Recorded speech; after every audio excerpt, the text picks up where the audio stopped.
জুলাই আন্দোলনে ১ বছর পূর্তি হলো। প্রত্যাশার সঙ্গে প্রাপ্তির সমন্বয় ঘটেছে কিনা?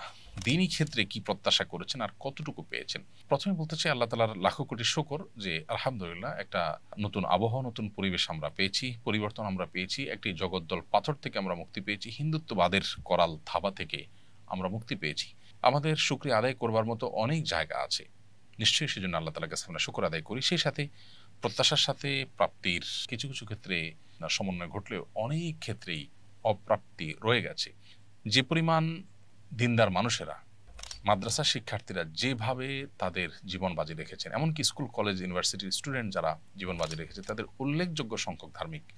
নিশ্চয়ই আপনাদের মনে থাকার কথা, আন্দোলন চলাকালীন সময়ে রাস্তার মাঝে আন্দোলন চলাকালেই এই চরম মুহূর্তেও শিক্ষার্থীদের শত শত হাজারো শিক্ষার্থীদের এক সারিতে দাঁড়িয়ে নামাজ আদায় করার দৃশ্য।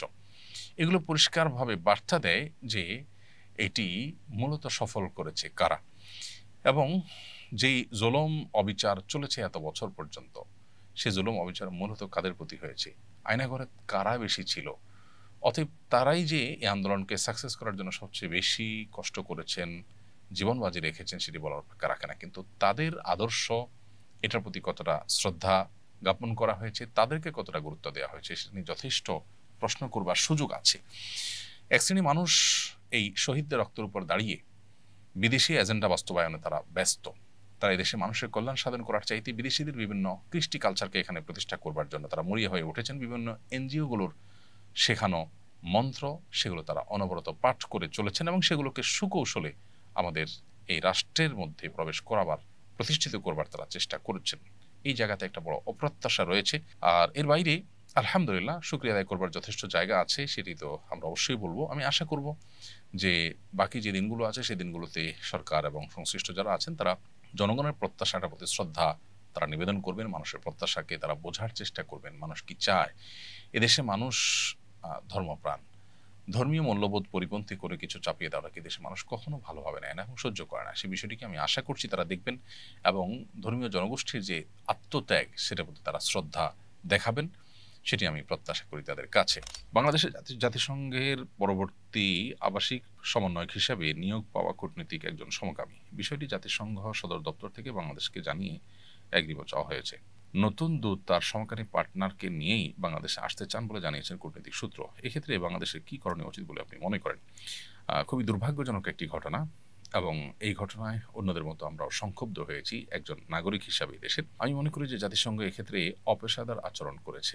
যে দেশে ধর্মীয় মূল্যবোধকে, যে দেশের প্রায় সব মানুষ সর্বোচ্চ গুরুত্ব দিয়ে দেখে থাকে, সেই দেশে এ ধরনের একজন মানুষকে দায়িত্বশীল হিসাবে পাঠানো এবং তার সাথে তার সেই জঘন্য কর্ম, বিশেষ করে এই দেশের প্রচলিত আইনে যেটি অপরাধ, সেরকম একটি কর্মকাণ্ড করছেন একজন, সেটার আবার অনুমোদন চেয়ে প্রার্থনা করা, এটা অপেশাদার আচরণ বলে আমি মনে করি। এদেশের মানুষের মূল্যবোধের প্রতি, এদেশের প্রচলিত আইনের প্রতি শ্রদ্ধা রাখা তাদের কর্তব্য ছিল। কেন ওলামা ইকরাম এবং এক শ্রেণীর দেশের কৃতি সন্তানেরা জাতিসংঘের এই মানবাধিকার অফিস করার বিরোধিতা করেছেন, এখন সেটা আমরা হাড়ে হাড়ে টের পাচ্ছি এবং অনুভব করছি।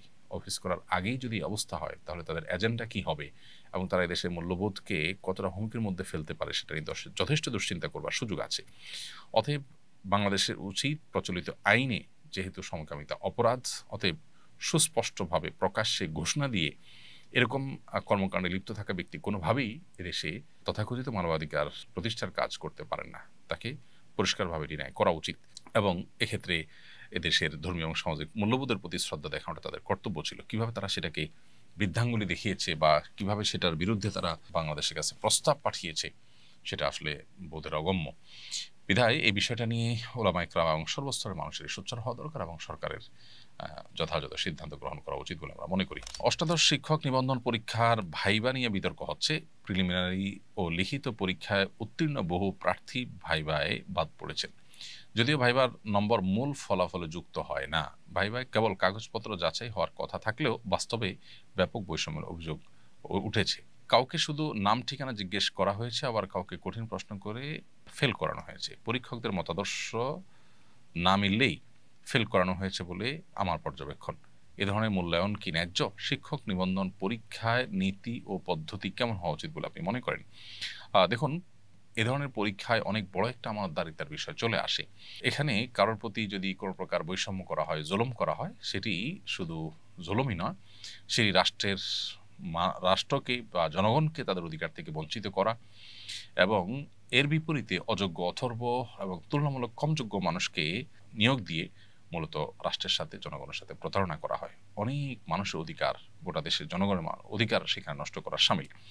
তো এই জন্য এ ধরনের বৈষম্য করা সুস্পষ্ট জুলুম, এবং প্রশ্নের উত্তর সঠিক দেওয়ার পরও যদি ফেল করানো হয় কলা কৌশলে, বিশেষ করে নিজের মতাদর্শের সাথে বনিবনা না হলে, তাহলে সেক্ষেত্রে ভিন্ন ঘরানার হওয়ার কারণে অনুত্তীর্ণ করা, এটা ইসলাম এবং রাষ্ট্রীয় প্রচলিত আইনের পরিপন্থী। বিধায় এ ধরনের কর্মকাণ্ড বন্ধ হওয়া উচিত। প্রায় সময় এ ধরনের অভিযোগ ওঠে।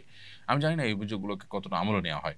আন্দোলন করতে করতে যদি একেবারে বাধ্য করা না হয়, তাহলে পারতপক্ষে এ ধরনের অভিযোগগুলো নিয়ে কর্তৃপক্ষকে সেরকম কোনো ভূমিকা রাখতে সচরাচর দেখা যায় না। নতুন বাংলাদেশে অন্তত এই জিনিসগুলো একেবারে দুঃখজনক এবং দুর্ভাগ্যজনক। আমিও ব্যক্তিগতভাবে এরকম কিছু ভাইকে জানি যারা এই ধরনের বিভিন্ন পরীক্ষা অংশগ্রহণ করেছেন। এতটা যোগ্য, এতটা মেধাবী, তাদের পরীক্ষার ফলাফল এতটা ভালো, এবং মানুষ হিসেবে তারা এতটা ভালো যে তারা এই ধরনের পদে যাচ্ছেন। এটাই একটা সারপ্রাইজিং বিষয় যে এরকম পদের জন্য তারা আবেদন করেছেন, অথচ তাদেরকে পর্যন্ত বাদ দেওয়া হয়েছে। এরকম ঘটনা আমিও জানি। খুবই দুর্ভাগ্যজনক এই বিষয়গুলো। অতএব বৈষম্যের কারণে যাদেরকে চাকরি থেকে বঞ্চিত করা হবে, এটা তাদেরকে বঞ্চিত করার মাধ্যমে শুধু তাদেরকে বঞ্চিত করা হয় না, যে প্রতিষ্ঠানের জন্য নিয়োগ দেওয়া হয়েছে সেই প্রতিষ্ঠানের শিক্ষার্থীদেরকে বঞ্চিত করা হয়, অযোগ্যদেরকে নির্বাচন করার মধ্য দিয়ে। অতএব এই বিষয়গুলোকে দেখা উচিত খতিয়ে ভালো করে। আমি একজন প্রবাসী, স্ত্রী, সন্তান নিয়ে বিদেশে আছি। এখানে সন্তানকে দ্বীনি শিক্ষা দিতে পারছি না, করণীয় কি? যেখানে সন্তানকে দ্বীনি শিক্ষা দিতে পারেন না, সেখানে তো থাকাই আপনার জন্য জায়েজ নাই। আর সন্তানকে দ্বীনি শিক্ষার দেওয়ার জন্য প্রাতিষ্ঠানিক কোনো ব্যবস্থা না থাকলে নিজে দিন শিখে তাদেরকে শেখানোর চেষ্টা করবেন।